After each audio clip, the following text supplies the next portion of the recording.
The front door clicked shut behind Doyen, and the silence of the house wrapped around him like a heavy blanket. He set his work bag down by the entrance and listened. The refrigerator hummed in the kitchen. The old heating system made its usual ticking sounds, but there was no music playing, no laughter, no warm voice calling out to ask how his day went. He walked down the hallway, his shoes making soft sounds on the wooden floor. Through the doorway of the living room, he could see his two children sitting on the couch. 8-year-old Hana had her schoolwork spread across the coffee table, her pencil moving slowly across the page.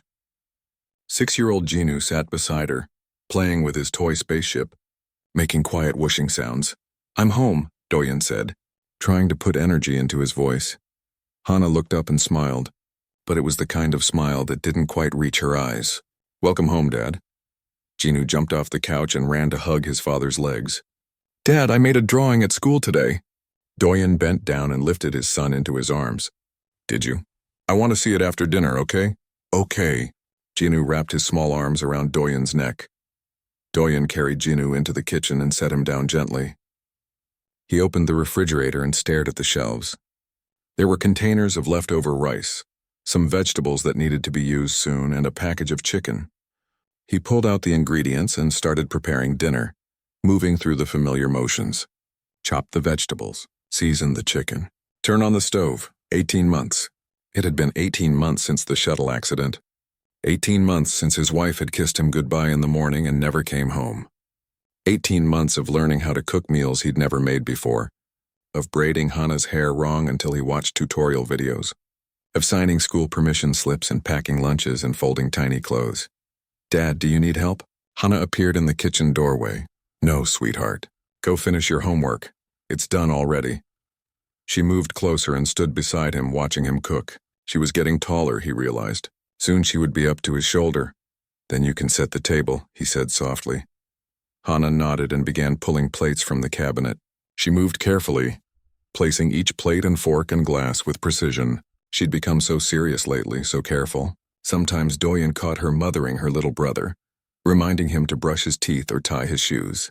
She was 8 years old and already carrying weight that no child should have to carry. Dinner was quiet. Jinu chattered about his day at school, about the games he played during recess, about the funny thing his friend said. Hana picked at her food and answered when Doyen asked about her classes.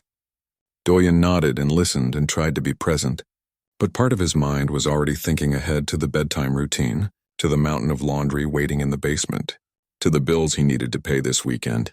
After dinner, Hana helped clear the dishes without being asked. Doyen washed while she dried, and they worked side by side in comfortable silence. Through the doorway, they could see Jinu on the living room floor, his toy spaceship zooming through imaginary galaxies. "Dad?" Hana's voice was quiet. "Yes? Are you okay?" The question hit him harder than it should have. He looked down at his daughter, at her serious eyes and worried expression, and felt something crack inside his chest. "I'm okay," he said. "Are you okay?" Hana thought about this for a long moment. "I miss Mom. I know. I miss her too. Does it get easier?" Doyen dried his hands on the kitchen towel and knelt down so he was at her eye level. "Yes," he said. "It gets easier. Not all at once, but little by little." Hana nodded slowly. "Good." She hugged him then, sudden and fierce, and Doyen held her tight. This little girl who was trying so hard to be brave. Bath time was a blur of splashing water and soap bubbles. Jinu protested when Doyen washed his hair, squirming and giggling. Hana took her bath alone now, insisting she was old enough. Doyen stood outside the bathroom door, listening to make sure she was safe, giving her the privacy she needed. When both children were in their pajamas, Doyen read them a story. They piled onto Jinu's bed, one child on each side of him, and he opened the worn picture book they'd read 100 times before. His voice rose and fell with the rhythm of the words, and he felt their warm weight against him, their breathing slowly synchronizing. "Another one," Jinu pleaded when the story ended. "Tomorrow," Doyen promised. "It's bedtime now."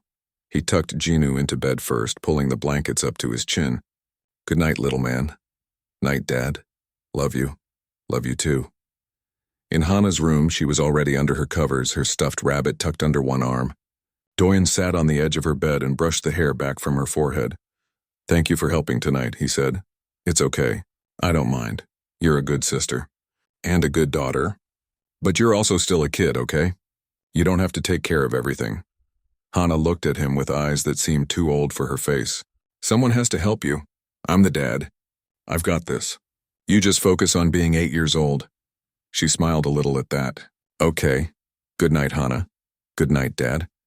He turned off her light and closed the door most of the way, leaving it open just a crack like she preferred. Then he walked back downstairs, his footsteps echoing in the quiet house. The living room was a mess of toys and scattered crayons. Doyen spent 20 minutes picking up, putting things back in their places. He folded the blanket on the couch, aligned the pillows, straightened the picture frames on the wall. One frame held a family photo from 2 years ago. The 4 of them at the beach, sunlight bright on their faces, everyone laughing at something Jinu had done. His wife's arms were around both children, her smile brilliant and alive. Doyen stood in the dark living room and looked at that photo for a long time. The house was clean. The children were asleep. The dishes were done and the lunches were packed for tomorrow. He'd made it through another day. He was so tired. He sank onto the couch and let his head fall back against the cushions. Tomorrow he would get up and do it all again. Make breakfast, get the kids to school, work his shift at the spaceport, come home, make dinner, help with homework, do bath time and bedtime. Day after day after day, this routine that never ended. He closed his eyes. The house was quiet. Too quiet. Always too quiet. Outside his window, the city lights glowed against the night sky. Ships rose from the spaceport in the distance, their engines bright as stars, carrying people to other worlds and other lives. Somewhere out there, the universe continued its vast and indifferent turning. And here, in this small house on this ordinary street, a lonely father sat in the dark and wondered how long he could keep pretending everything was fine. The transport ship descended through Earth's atmosphere with a gentle rumble that Mirai could feel through the floor beneath her feet. She stood at the observation window with her son pressed against her side, watching as the clouds parted to reveal the blue and green world below. "Is that our new home?" Kale asked. His voice came out as a series of clicks and whistles, the natural language of their people. The translation device at his collar converted his words into human speech a moment later. "Yes," Mirai said. She tried to sound positive, tried to hide the uncertainty that twisted in her chest. "That's Earth." Kyle's antennae drooped slightly. He was scared. Of course he was scared. He was only 7 years old, and they were moving to an alien world where everything would be strange and different. Where the dominant species didn't have carapaces or compound eyes or bioluminescent markings. Where the air would smell wrong and the food would taste foreign and the very gravity would feel different under their feet. Miri placed one of her 4 hands on her son's shoulder and squeezed gently. "It will be all right," she said. "We're brave. We can do this." Dad was brave, Kale whispered. Mirai's bioluminescent markings flickered pale blue, the color of grief. Yes, he was the bravest person I ever knew. 2 years. 2 years since the raiders had attacked their colony. 2 years since her husband had died defending the research station where she worked. 2 years of living in temporary housing, of taking sedatives to dim the memories, of watching her son withdraw into silence. The counselors had suggested a complete change of environment. A new start. The Villani government was establishing cultural exchange programs with humanity, sending families to live on Earth and learn about these strange creatures who had recently reached out to the stars. Mirai had applied, desperate for anything that might help her son heal. Help both of them heal, and now they were here. The ship landed at the new Seattle spaceport with barely a tremor. Mirai gathered their few belongings and took Kale's hand as they made their way to the exit. Other Villani families moved through the corridors around them, their carapaces gleaming under the ship's lights, their quiet clicking conversations filling the air. When the airlock opened, Earth's atmosphere rushed in. Mirai took a breath and immediately noticed the difference. Thicker, heavier with moisture, rich with unfamiliar smells of growing things and machine oil and the distinctive scent of humans.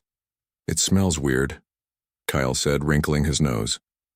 "Different," Mirai corrected gently. "Not weird, just different." They followed the other families down the ramp and into the processing area. Human officials in neat uniforms checked their documents, their faces carefully polite. Most of them stared, though they tried to hide it. Mirai was used to that by now. She knew what she looked like to human eyes. The hard shell covering her body, the way her limbs bent at angles that seemed wrong to them, the faceted eyes that reflected light in strange ways. One official, a young woman with dark hair, smiled at Kale. "Welcome to Earth," she said warmly. Kale hid behind Mirai's legs. The woman's smile didn't falter. "It's okay. Take your time." They were directed to a transport vehicle that would take them to the diplomatic quarter of the city. Mirai and Kale climbed aboard with a dozen other Villani families. The vehicle moved smoothly through streets lined with buildings that seemed impossibly tall. Humans walked on the sidewalks, some stopping to stare at the transport full of aliens passing by. "They're looking at us," Kyle whispered. "We're looking at them too," Mirai pointed out. Everything is new for everyone. The diplomatic quarter was a section of the city set aside for the various alien species now living on Earth. There were buildings, designed for different atmospheric needs, markets that sold food from a dozen worlds, schools where children of multiple species could learn together. It was humanity's attempt at creating a place where everyone could belong. Their apartment was small but functional. The furniture was adjustable to accommodate Villani anatomy. The lighting could be modified to match the spectrum they were used to. There was even a small garden space on the balcony where Mirai could grow some plants from home. They spent the afternoon unpacking their belongings, arranging things to make the space feel less foreign. Kale set up his collection of mineral crystals on a shelf by the window. Mirai hung a holographic image of their old home on the wall. It showed their house on the colony, with the bioluminescent forests glowing in the background. Her husband stood in the garden, all four of his arms full of flowering vines, his markings bright with happiness. Mirai stared at the image for a long moment, then turned away. That evening there was a welcome orientation at the community center. Mirai didn't want to go. She was exhausted from the journey, overwhelmed by all the newness. But the invitation had said it was important, a chance to meet other families and learn about available resources. She dressed Kale in his formal vest and made sure his translator was working properly. Then they walked through the unfamiliar streets to the community center, following the directions on her datapad. The center was crowded when they arrived. Villani families clustered together on one side of the large room, speaking in their own language, their bioluminescence creating patterns of color in the air. On the other side, human families stood in small groups, watching the aliens with curiosity and uncertainty. A human woman approached the podium at the front of the room and began speaking about the integration program. She talked about schools and medical services and cultural sensitivity training. Mirai tried to pay attention, but she felt Kale pressing closer against her side, his antennae flat against his head in stress. When the formal presentation ended, people began to mingle. Some brave souls crossed the invisible line between the two groups, making awkward attempts at conversation. Mirai watched a Villani father try to shake hands with a human man, forgetting that humans only had 2 hands instead of 4. Both beings laughed nervously at the confusion. Mirai stayed at the edge of the room, one hand resting protectively on Kale's shoulder. She wasn't ready for this. "Not yet, Mirai?" A voice spoke her name and she turned to find another Villani woman approaching, someone she recognized from the transport ship. "Hello," Mirai said politely. "How are you finding everything so far?" the woman asked. "Overwhelming," Mirai admitted. The woman laughed, a clicking trill that needed no translation. "Yes, very much so. But the humans seem kind. Curious but kind, I suppose." They talked for a few minutes about housing and schools and where to find proper food. Then the woman's family called her away and Mirai was alone again. She noticed a human man standing by himself near the refreshment table. He had dark hair and tired eyes, and he looked as uncomfortable as she felt. 2 small human children stood near him, a girl and a younger boy. The man wasn't talking to anyone. He kept checking his watch, as if counting down the minutes until he could leave. Their eyes met across the room for just a moment. Mirai saw something in his expression that she recognized, something sad and heavy and resigned, the look of someone who was here because they had to be, not because they wanted to be. Then someone blocked her view, and the moment passed. The orientation lasted another hour. By the end, Kale was exhausted and overwhelmed. Mirai gathered him up and headed for the exit, eager to return to their apartment. As they walked home through the evening streets, Kyle said quietly, "I don't think I can do this." Miri stopped walking and knelt down to his level. She took both his hands in two of hers. I know it's hard. I know everything is strange and scary. But we're going to take it one day at a time, okay? Tomorrow will be a little easier than today, and the day after that will be easier still. Promise. Mire's markings pulsed soft gold, the color of determination. Promise. They walked the rest of the way in silence. Above them, Earth's moon rose into the sky, pale and silvery, so different from the 3 moons of their homeworld. So alien. But maybe, Miri thought, that was all right. Maybe being somewhere completely different was exactly what they needed. A place where every memory wasn't haunted. Where every street corner didn't remind them of what they'd lost. Maybe Earth, strange as it was, could become home. The Integration Center for Young Learners occupied a bright building near the edge of the diplomatic quarter. Its walls were painted in cheerful colors, and through the windows Do-yoon could see playground equipment designed to accommodate children of various species. Some structures were built low to the ground, others reached high into the air. There were climbing surfaces with different textures, swings of different sizes, and open spaces where kids could run. Hana gripped his hand tightly as they approached the entrance. Jinwoo bounced on his toes with nervous energy. Will there be lots of aliens? Jinwoo asked for the 3rd time that morning. Yes, Do-yoon said. That's the point. You'll make friends with kids from other worlds. What if they don't like me? They'll like you. You're a good kid. Inside the center was organized chaos. Human children clustered in small groups, whispering and pointing. Alien children of various species stayed close to their parents, looking equally uncertain. Teachers moved through the space with practiced calm, greeting families and directing them to different areas. A woman with a name tag that read Coordinator Kim approached them. You must be the Park family. Welcome, Hana and Jinwoo, right? Both children nodded. Wonderful. Let me show you to your group rooms. She led them down a hallway lined with artwork clearly made by young hands. Do-yoon saw paintings of earth animals mixed with creatures he didn't recognize. Names in multiple languages labeled each piece. Jinwoo's classroom was first. It was full of 6- and 7-year-olds, both human and alien.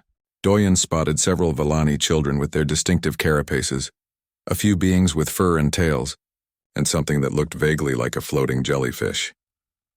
Jinwoo's eyes went wide. It's okay, Do-yoon whispered. Be brave. A teacher knelt down to Jinwoo's level. Hi there. I'm Teacher Soman. What's your name? Jinwoo, he said quietly. Great to meet you, Jinwoo. Want to come see the building blocks? We're making a space station. Jinwoo looked back at his father. Do-yoon smiled and nodded. Slowly, Jinwoo let go of his hand and followed the teacher into the room. Hana's classroom was down the hall. The 8- and 9-year-olds here seemed slightly more confident, but Do-yoon could still see the wariness in their faces. Hana kissed his cheek quickly and walked in without looking back, her shoulders squared with determination. Parents were encouraged to stay for the first hour to ease the transition. Do-yoon joined the other adults in an observation area where they could watch their children through one-way glass. He stood next to a human father who kept checking his phone nervously. In Jinwoo's room, the teacher was facilitating a game where kids introduced themselves and shared one thing they liked. When it was a Vellani child's turn, he clicked and whistled, and his translator device said, My name is Kale. I like collecting rocks. Several children giggled at the clicking sounds. Kale's antennae drooped, but Jinwoo raised his hand. I like rocks too. I have a really shiny blue one at home. Kale's antennae perked up slightly. Blue rocks are good. Do-yoon felt something ease in his chest. The morning progressed with carefully planned activities. In Hana's room, children were paired up for a drawing exercise. Each pair had one human and one alien child. They were supposed to draw their partner and then share what they'd learned. Hana was paired with a Vellani girl, whose markings kept shifting colors. The girl looked terrified.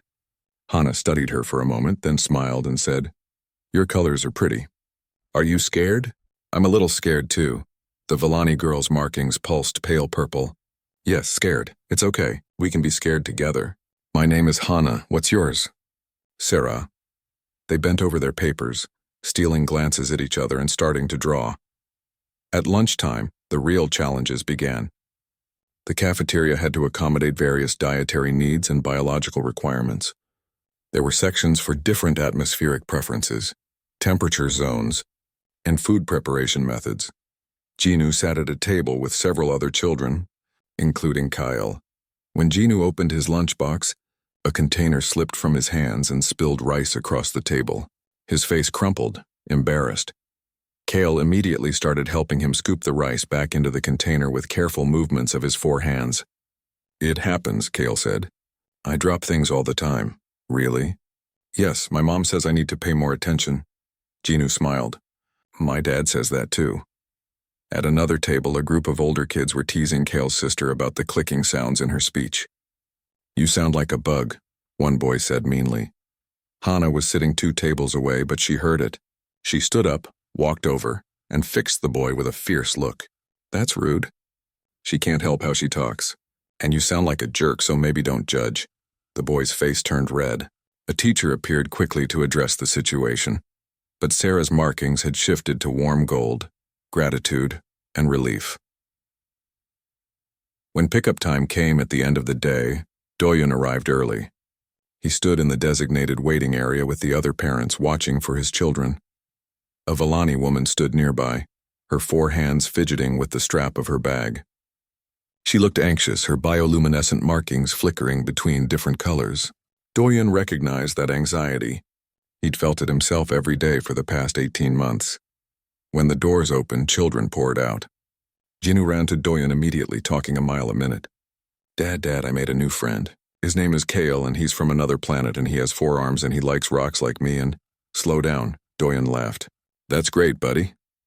Hannah emerged more slowly, walking beside the Villani girl from her class. They were still talking, heads bent together. Kale came out and immediately ran to the Villani woman. "Mom, I had a good day.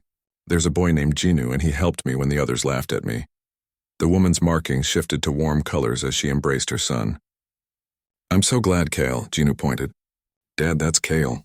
And his mom." Before Doyen could say anything, Genu was already running over. "Hi, I'm Genu. Kale is really nice." The Villani woman looked startled but managed to smile. "Hello, Genu, I'm Mireille. It's nice to meet you." Her human speech was slightly accented but clear. Doyen walked over, feeling awkward. "Sorry, he's excited." "I'm Doyen, Genu's father." "It's all right." Mireille's markings pulsed in a pattern Doyen didn't understand. "Kale has been talking about your son. Thank you for being kind to him." "Kids are better at this than adults," Doyen said. "They just see another kid." "Yes." Something shifted in Mireille's expression. "I wish more beings had that wisdom." They stood there for a moment, an awkward silence stretching between them. Around them, other parents were collecting their children and leaving. Teachers were tidying up the play areas. "Well," Doyen said finally, "I should get them home. School tomorrow." "Yes, we should go too." But neither moved immediately. There was something in the air between them, unspoken and undefined. Recognition, maybe. 2 people who understood exhaustion and responsibility, and the weight of doing everything alone. "Come on, Genu," Doyen called. "Say goodbye to Kale." "Bye, Kale." "See you tomorrow." "Bye, Genu." As they walked to the parking area, Genu chattered about his day. Hannah was quieter but seemed pleased. "Sarah is nice," she said. "I think we'll be friends." "That's good," Doyen said. "I'm proud of you both." "I know that was scary."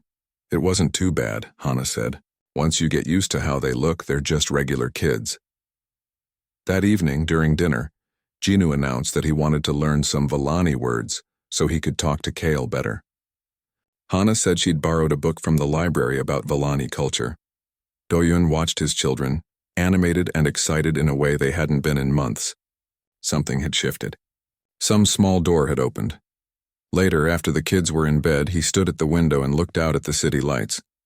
He thought about the Villani woman, Mireille, about the sadness he'd seen behind her polite smile, about the way she'd held her son, protective and fierce. He wondered if she was standing at her window too, looking out at this alien world and wondering how to make it home. Somewhere in the diplomatic quarter, Mireille stood at her window watching Earth's single moon rise into the sky. Kale was already asleep, exhausted from his first day. She thought about the human man, Doyen, about the tired lines around his eyes and the gentle way he'd spoken to his children. 2 strangers on an unfamiliar world, both carrying weight they couldn't put down. Neither knew that this small meeting would change everything. that the tentative friendship between their children was building a bridge that would eventually lead both families out of the darkness. For now, they were just two single parents trying to survive one more day. But sometimes that's exactly where hope begins. 3 weeks passed and the children's friendship grew stronger each day. Kale and Ginu were inseparable at school, building elaborate structures in the play area and teaching each other games from their respective worlds.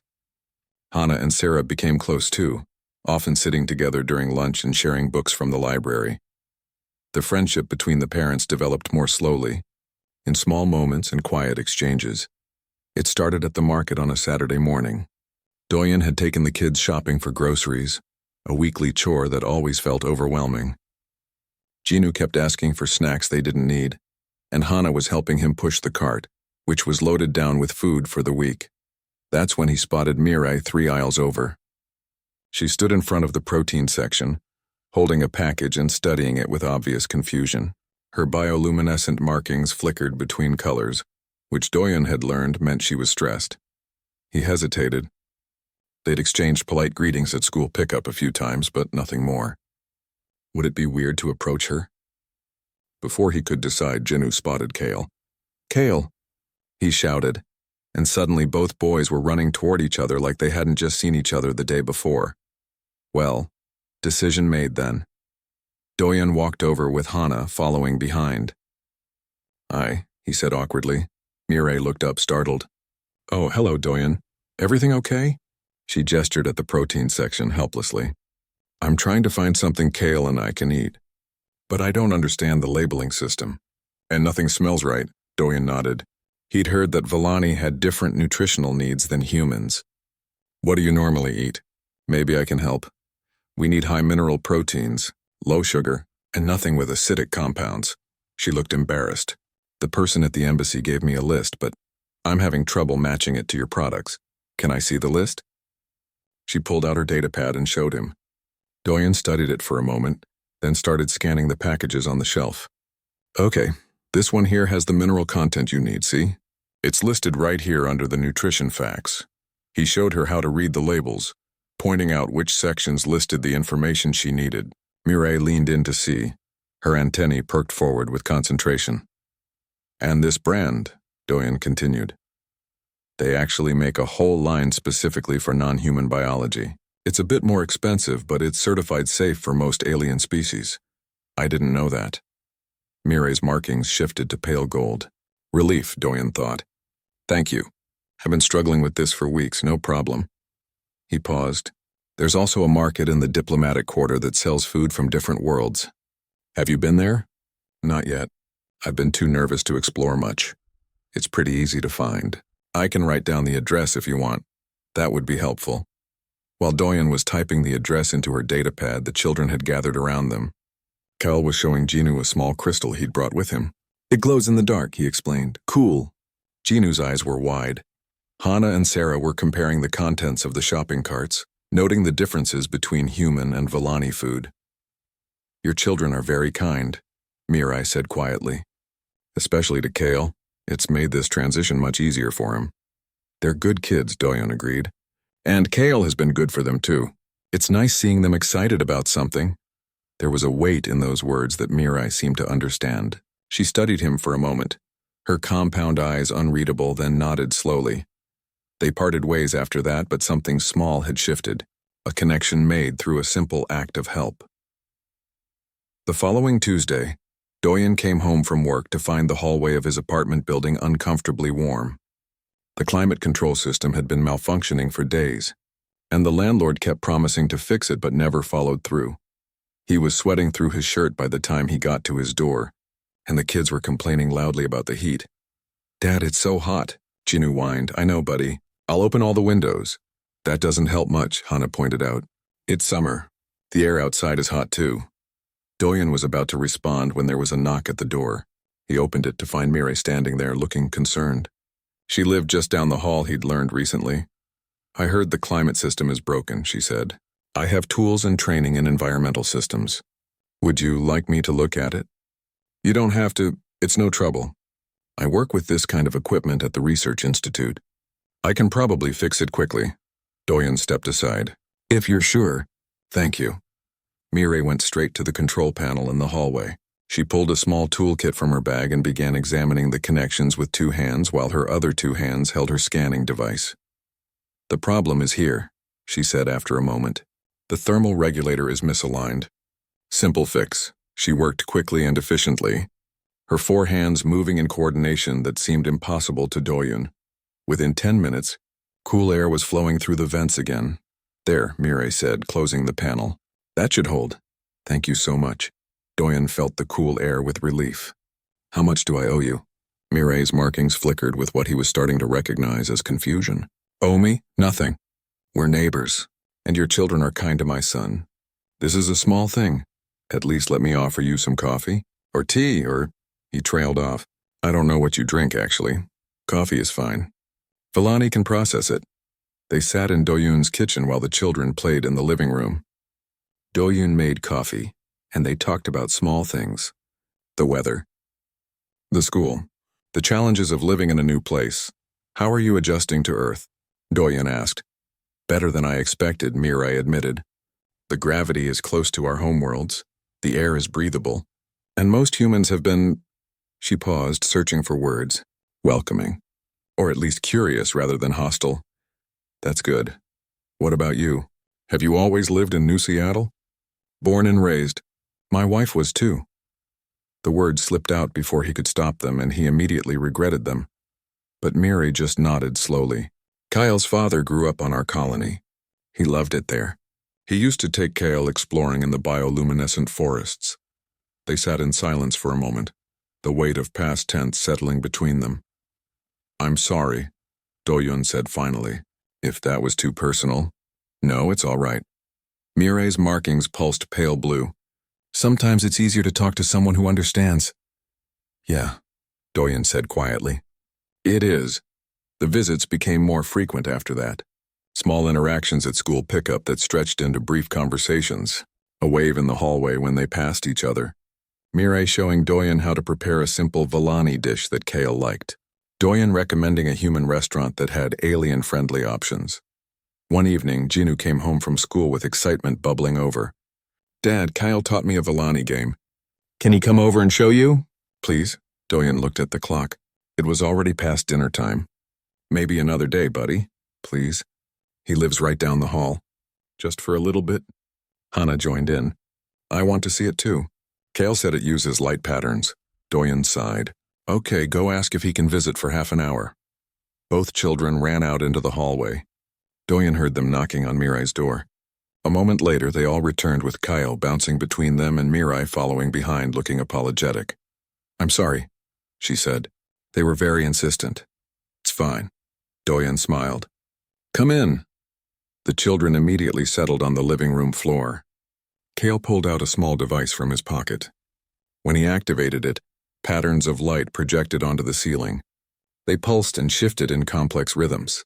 You have to copy the pattern, Kyle explained, and see? Watch. He made clicking sounds, and his bioluminescent markings lit up in response, matching the projected pattern exactly. Whoa, Jinu breathed. Now you try. You don't have markings, so just clap or tap when you see the light pulse. The game was actually quite difficult. Hana caught on quickly, her sense of rhythm helping her match the patterns. Jinu struggled but kept trying, determined not to give up. Doyun and Mireille stood in the kitchen doorway watching. The sound of children's laughter filled the apartment, bright and genuine. It's good to hear that, Mireille said softly. What? Kyle laughing. He hasn't done much of that since his father died. Doyun glanced at her. The light from the projection game cast strange shadows across her carapace, making her markings seem to glow even brighter. How long has it been? 2 years. We lived in temporary housing after the attack. Everything reminded us of what we lost. That's why I applied for the Earth program, to give us a fresh start. That was brave. Or desperate. Mireille's markings flickered. I wasn't sure we would survive if we stayed. Doyun understood that feeling. The weight of grief that made every familiar place feel haunted. My wife died 18 months ago, he said. Shuttle accident. One moment she was there, the next... He trailed off. I'm sorry. Me too. For you, I mean. For what you went through. They stood in comfortable silence, watching their children play. 3 kids from 2 different worlds, finding joy in a simple game. building friendship in spite of every difference that should have kept them apart. "Thank you," Mireille said eventually. "For what?" "For being kind. For letting our children be friends. For helping me at the market," she paused. "For not treating us like we're too strange to approach." "You're not strange," Doyen said. "Just different. And honestly, different is pretty normal these days." Mireille's markings pulsed warm gold, and Doyen was pretty sure that was the Vaudam arrived in New Seattle with cooler temperatures and leaves turning gold and red. The city organized its annual Harvest Festival, a celebration that filled the Central Park with food vendors, games, and entertainment. Holographic advertisements appeared on every corner, showing families laughing and children running through corn mazes. Ginu spotted one of these advertisements on their way to school one morning. "Dad, can we go to the festival?" "Please." Doyen glanced at the bright images, crowds, noise, forced cheerfulness, everything he'd been avoiding for the past 18 months. "We'll see," he said, which was parent language for probably not, but Ginu was persistent. Every day he asked. Every day he showed Doyen more advertisements, pointing out the activities he wanted to try. Hana joined in too, mentioning that several kids from her class were going. "It might be fun," she said carefully. "We haven't done anything like that in a while." "I said we'll see," Doyen repeated, but his resolve was weakening. At school pickup on Friday, Ginu ran up to Kale immediately. "Are you going to the Harvest Festival tomorrow?" Kale's antennae drooped. "My mom says probably not. She doesn't like big crowds, but we have to go. There's going to be corn mazes and apple picking and rides." Ginu turned to Doyen. "Dad, tell them to come with us." Doyen froze. He hadn't actually agreed to go himself yet. He caught Mireille's eye. She looked equally uncomfortable, her markings flickering with uncertainty. "I don't think," Mireille started. "Please?" All three children turned to their parents with identical pleading expressions.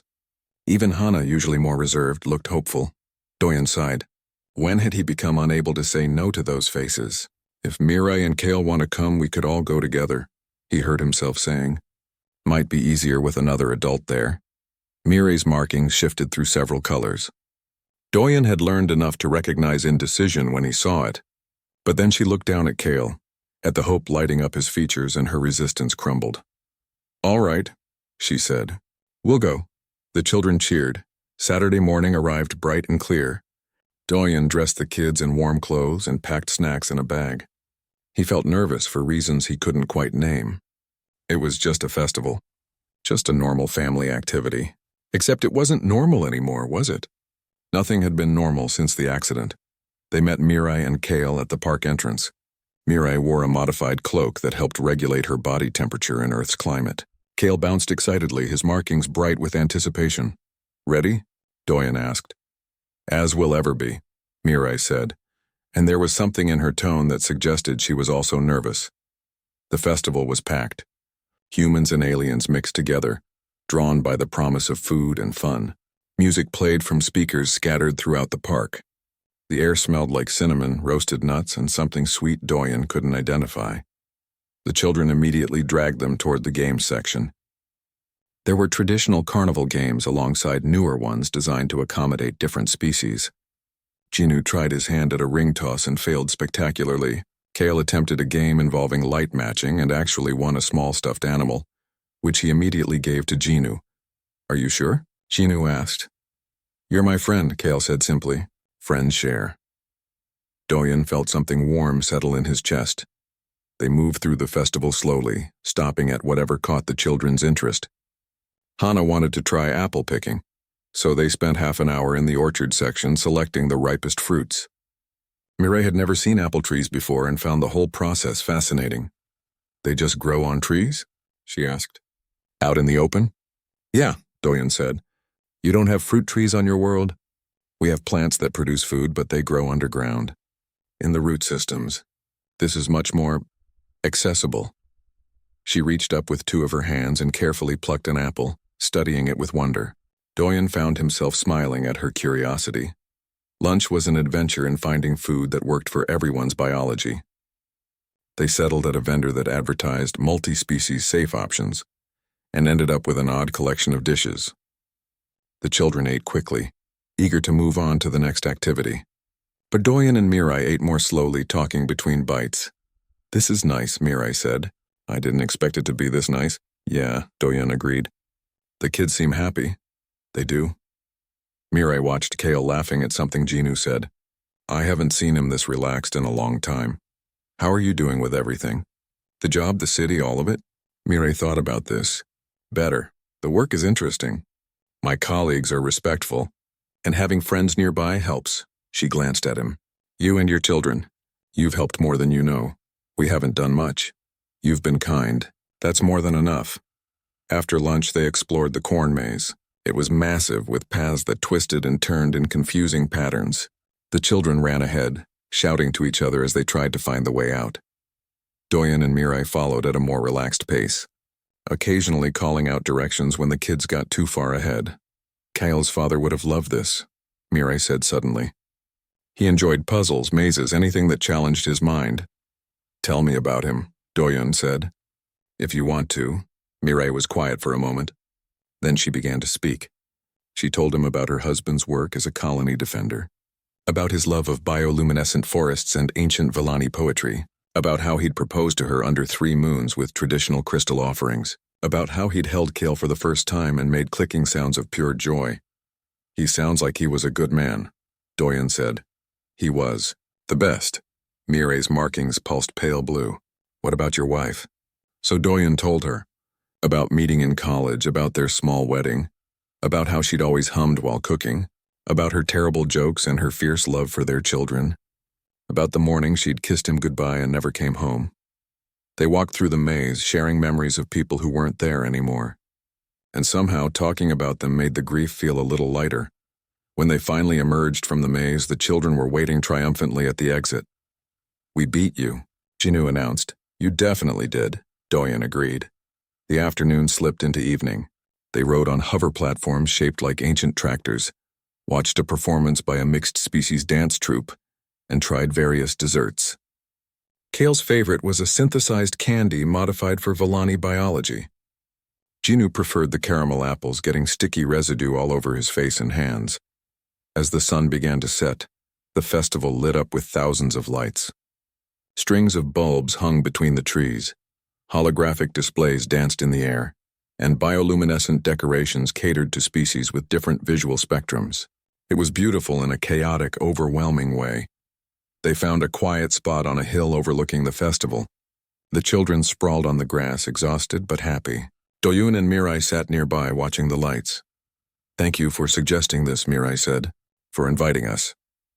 The kids suggested it, really. Still, thank you. They sat in comfortable silence as the sky darkened. Music drifted up from the festival below. Mirai's bioluminescent markings pulsed gently, and in the growing darkness they created their own constellation of light. Doyen found himself watching those patterns. They were mesmerizing, shifting through colors he was learning to read.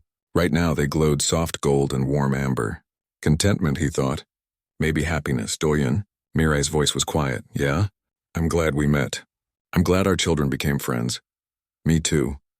Something passed between them in that moment. Something that felt significant, like standing at the edge of something new and uncertain, but not entirely unwelcome.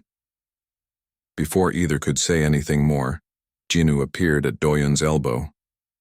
Dad, can Kale and Mirai come over for dinner tomorrow, please? Doyen looked at Mirai. She met his gaze, her markings shifting to questioning purple. Would you like to? He asked. Come over for dinner, I mean. We would, Mirai said. Very much. The children cheered and ran back to Hana and Kale to share the news. Doyen and Mirai remained on the hill, the festival glowing below them. The future stretching out uncertain but suddenly less lonely. That night, after returning home and putting exhausted children to bed, Doyen stood at his window and looked out at the city. For the first time in 18 months, he felt something other than grief. Not happiness exactly. Not yet, but something close. Something that felt like hope. Down the hall, Mirai did the same. She thought about the day, about the laughter and the shared stories and the way Doyen had smiled when Kale gave Jinu the stuffed animal. She thought about how easy it had been to talk to him, to share memories without feeling judged or pitied. Earth's single moon rose into the sky, painting everything in silver light. 2 broken families finding their way toward healing. Two lonely people discovering they didn't have to be lonely anymore. Tomorrow they would have dinner together. And the day after that, they would continue building this fragile, beautiful thing that was growing between them. Slowly, carefully, one moment at a time. But for tonight, it was enough to know that hope was possible. That joy could return, that the darkness didn't have to last forever. Sometimes breakthrough happens quietly, not with grand gestures or dramatic declarations, but with a simple invitation to dinner. With children laughing and lights glowing and two people realizing winter settled over New Seattle with cold rain and gray skies. The dinner invitation had been the first of many. Over the following months, the two families spent more and more time together. Dinners became weekly events. Weekend outings became routine. The children treated both apartments as extensions of their home, running between them freely. Somewhere along the way, something shifted between Doyen and Mirai. Conversations lasted longer. Glances held a moment too long. When their hands accidentally brushed while reaching for the same dish, neither pulled away immediately. But change is never simple, and healing is never smooth. The first crack appeared on a Tuesday evening. Doyen had invited Mirai and Kale over for dinner. He was running late from work, so Mirai had arrived first with the children. When Doyun finally got home, he found Jinu sitting in the corner with tears on his face and Mirai looking distressed, her markings flickering with agitation. "What happened?" Doyen asked immediately. "I'm sorry," Mirai said quickly. "I didn't mean to overstep. Jinu was being rough with Kale, and I corrected him. I shouldn't have disciplined your child without asking." Doyen knelt beside Jinu. "What did she say to you?" "She yelled at me," Jinu sniffled, with her clicking sounds. It was scary. Doyen felt his protective instincts rising. He turned to Mirai, trying to keep his voice calm. "What exactly did you say?" Mirai's translator device rendered her words flat and emotionless, but her markings showed her distress clearly. In Volani culture, when a child is being too rough, adults use a sharp warning click. It's normal, natural, but I forgot that to human ears it sounds frightening. "I'm sorry. You should have come to me first," Doyen said. "He's my son, I know. I wasn't thinking." He pushed Kale hard and I reacted on instinct. Kale spoke up quietly. "It was an accident, Dad. We were playing and Jinu just pushed too hard. He didn't mean to hurt me, but the damage was done." The evening was awkward after that, full of careful politeness and unspoken tension. Mirai and Kale left early, and Doyen spent the rest of the night feeling unsettled. Over the next few days, things remained strained. They were still friendly at school pickup, but the easy warmth had cooled. Doyen found himself questioning things he hadn't questioned before. Was he moving too fast? Was he putting his children at risk by getting close to someone so different? Someone whose instincts and reactions were fundamentally alien? The second crack came from the other direction. Mirai had invited Doyen and the children over for a traditional Volani meal. She'd spent days preparing, wanting to share her culture properly. The food was carefully synthesized to be safe for human biology, but still retain authentic flavors. The meal went well at first. The children were enthusiastic, trying everything and asking questions. But then Mirai began explaining the significance of the dishes.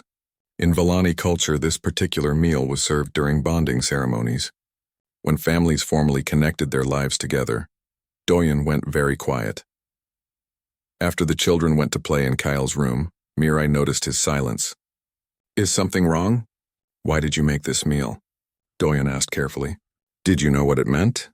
"Yes, it's traditional food for when families become close. Mirai, we're friends. Our kids are friends. But this meal, it feels like you're saying something more. Something I'm not sure I'm ready to say." Mirai's markings flickered through several colors. Confusion, hurt, then anger. "I was trying to honor our friendship. In my culture, this is how we show appreciation for bonds that matter. But I see now that humans require everything to be simple and labeled, clearly defined. That's not fair, isn't it? You're uncomfortable because I used my culture's way of expressing care. You want me to adapt completely to human customs while never acknowledging that I have my own? I never said that. You didn't have to." The argument escalated from there. Words were said that couldn't be taken back. Doyun accused Mirai of moving too fast, of assuming things about their relationship that he hadn't agreed to.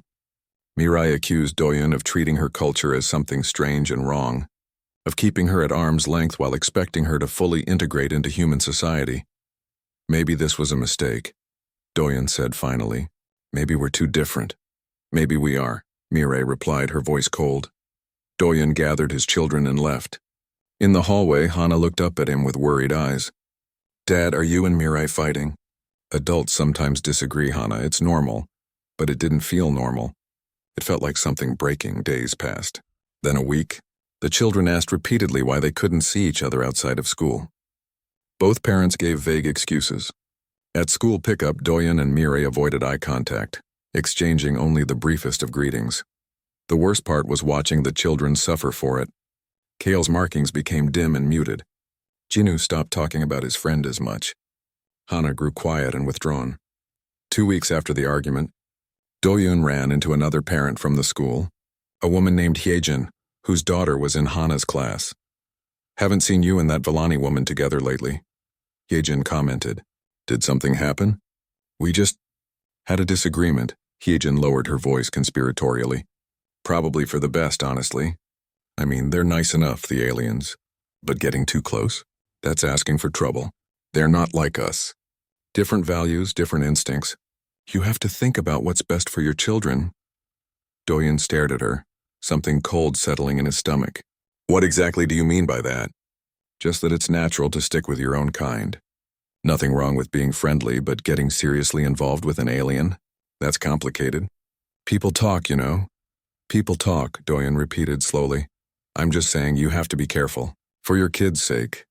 After Hyejin left, Doyen stood in the parking lot feeling sick. Was that what people thought? That he was wrong for caring about Mireille and Kale? That bringing their families together was somehow harmful? But the worst part was recognizing some of his own doubts in Hyejin's words.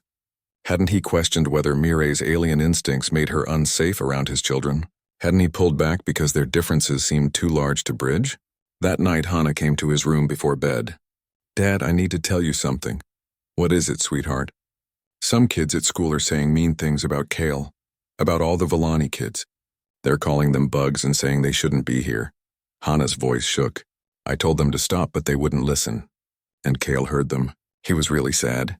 Doyen felt anger rise in his chest. Did you tell a teacher? Yes, but Dad, that's not all. Hana looked at him with serious eyes. Some kids asked me if my dad was dating Kale's mom. They said it was weird and gross. That humans and aliens shouldn't mix like that. What did you say? I told them you and Mireille are friends and there's nothing wrong with that, but... She trailed off. But what? Are you and Mireille still friends? Because you haven't talked to her in forever, and Jinu keeps asking when we can visit Kale, and I don't know what to tell him anymore. Doyen pulled his daughter into a hug. I'm sorry. You're right. I've been handling this badly. So you and Mireille will make up? I don't know.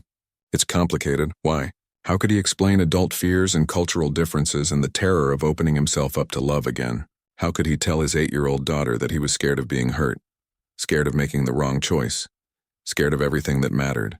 Because grown-ups are stupid sometimes, he said finally. Hana pulled back and looked at him. Mom wouldn't want you to be alone forever. The words hit him like a physical blow. What? Before she died, Mom told me that if anything ever happened to her, I should make sure you didn't give up. She said you deserve to be happy. Hana's eyes filled with tears. And you were happy with Mireille, I could tell. You smiled more. You laughed. You were less sad. Doyen couldn't speak. He just held his daughter while she cried, while his own tears fell silently. Meanwhile, in the apartment down the hall, Mireille faced her own storm. She'd received a message from her family on the Villani homeworld. They'd heard about her friendship with a human male and were concerned. In Villani culture, bonding with someone from another species was unusual. Not forbidden, but definitely not common. Some of her relatives thought she was dishonoring her late husband's memory. You're moving on too quickly, her sister had written. It's only been 2 years. And with an alien? What are you thinking? Mireille had tried to explain that she wasn't replacing her husband, that Doyen was just a friend, that she was simply trying to build a life on this new world. But her family's disapproval stung. Kale wasn't helping. He asked about Jinu every day. He wanted to know why they couldn't visit anymore. He'd made Doyen a drawing at school and had been carrying it around for a week, waiting for a chance to give it to him. Mom, did I do something wrong? Kale asked one evening. Is that why we can't see them anymore? No, darling. You did nothing wrong. Then why? Mirai didn't have a good answer. Because adults are foolish and scared? Because grief makes people cautious? Because bridging the gap between two different worlds is harder than it looks? Things are complicated right now, she said finally. I miss my friends, I know. I miss them too, and she did. She missed the easy conversations with Doyen, missed watching their children play together.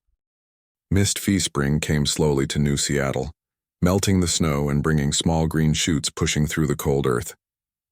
3 months had passed since the argument. 3 months of polite distance and careful avoidance. 3 months of children asking questions their parents couldn't answer. Jinu's birthday was approaching. He would be 7 years old, and Doyen was planning a small party with a few kids from school. Nothing elaborate. Just cake and games and the kind of normal childhood celebration that he was trying so hard to provide.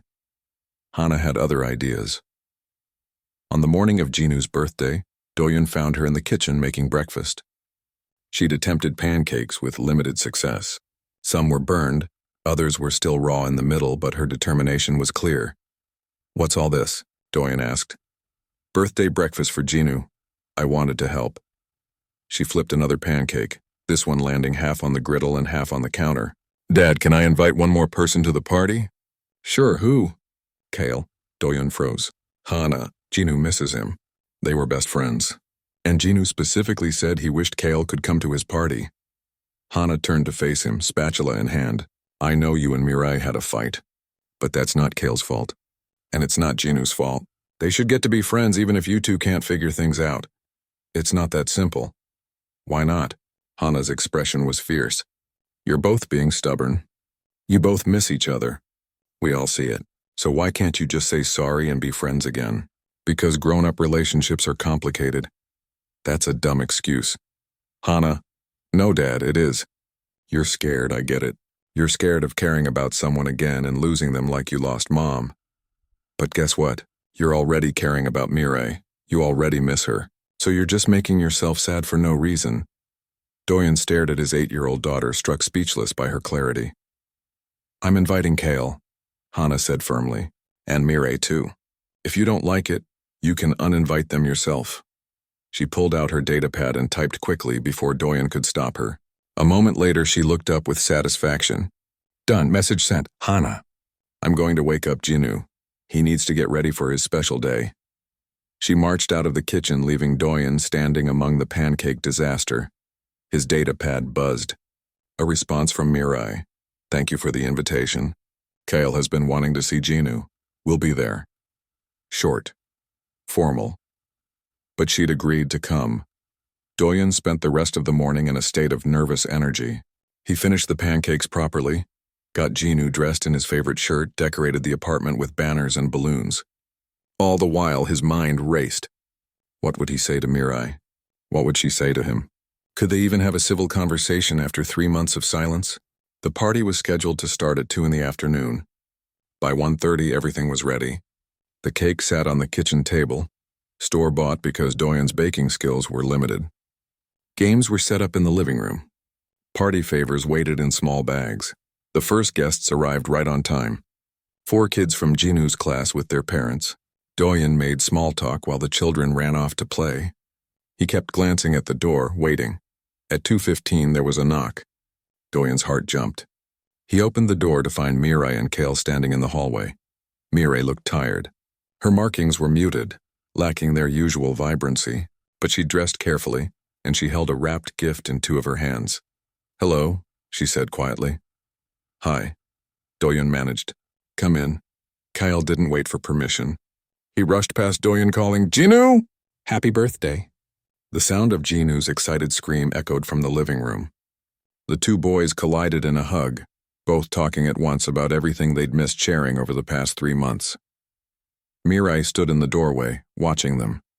I should have come sooner. I was wrong to let my pride keep them apart. I was wrong too, Doyen said, about a lot of things. They looked at each other, 3 months of unspoken words hanging between them. Then another parent approached with a question, and the moment broke. The party unfolded with the chaotic energy that all children's parties have. Games were played. Cake was eaten. Presents were opened with enthusiasm. Jinu was thrilled with Kale's gift, a collection of crystals from different worlds, each one labeled with where it came from. But Doyun was distracted. He kept catching glimpses of Mirai across the room. She helped serve cake. She translated when Kale got excited and slipped into his native clicking language. She was kind to the other parents, even when some of them stared at her with obvious discomfort. As the party wound down and guests started leaving, Hana appeared at Doyun's elbow. "You need to talk to her. Actually talk. Not just say hi and pretend everything is fine. I know, so do it." After the last guest left, only Mirai and Kale remained. The apartment was a mess of wrapping paper and empty plates and the pleasant chaos of a successful party. Jinu and Kale were on the living room floor, playing with the new crystals. Hana was helping clean up, deliberately leaving her father and Mirai alone in the kitchen. Doyun dried dishes while Mirai washed. They worked in silence for a few minutes, the only sound the running water and children's laughter from the other room. Finally, Doyun spoke. "I'm sorry. For what I said during our fight. For avoiding you. For letting my fear get in the way of something good." Mirai's hand stilled in the soapy water.